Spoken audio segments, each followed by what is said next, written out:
اور وہ وقت یاد کرو جب ہم نے فرشتوں سے کہا تھا کہ آدم کو سجدہ کرو، چنانچہ انہوں نے سجدہ کیا، لیکن ابلیس نے نہیں کیا۔ اس نے کہا کہ کیا میں اس کو سجدہ کروں جسے تو نے مٹی سے پیدا کیا ہے؟ کہنے لگا بھلا بتاؤ، یہ ہے وہ مخلوق جسے تو نے میرے مقابلے میں عزت بخشی ہے؟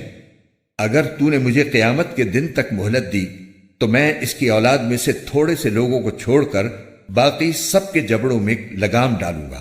اللہ نے کہا جا پھر ان میں سے جو تیرے پیچھے چلے گا تو جہنم ہی تم سب کی سزا ہوگی، مکمل اور بھرپور سزا۔ اور ان میں سے جس جس پر تیرا بس چلے انہیں اپنی آواز سے بہکا لے، اور ان پر اپنے سواروں اور پیادوں کی فوج چڑھا لا، اور ان کے مال اور اولاد میں اپنا حصہ لگا لے، اور ان سے خوب وعدے کر لے۔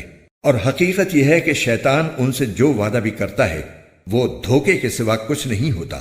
یقین رکھ کہ جو میرے بندے ہیں ان پر تیرا کوئی بس نہیں چلے گا، اور تیرا پروردگار ان کی رکھوالی کے لیے کافی ہے۔ تمہارا پروردگار وہ ہے جو تمہارے لیے سمندر میں کشتیاں لے چلتا ہے تاکہ تم اس کا فضل تلاش کرو، یقیناً وہ تمہارے ساتھ بڑی رحمت کا معاملہ کرنے والا ہے۔ اور جب سمندر میں تمہیں کوئی تکلیف پہنچتی ہے تو جن دیوتاؤں کو تم پکارا کرتے ہو وہ سب غائب ہو جاتے ہیں، بس اللہ ہی اللہ رہ جاتا ہے۔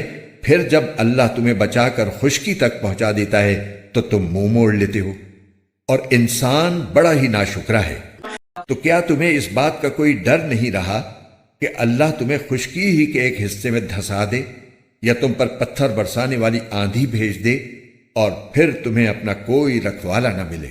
اور کیا تم اس بات سے بھی بے فکر ہو گئے ہو کہ وہ تمہیں دوبارہ اسی سمندر میں لے جائے، پھر تم پر ہوا کا طوفان بھیج کر تمہاری ناشکری کی سزا میں تمہیں غرق کر ڈالے؟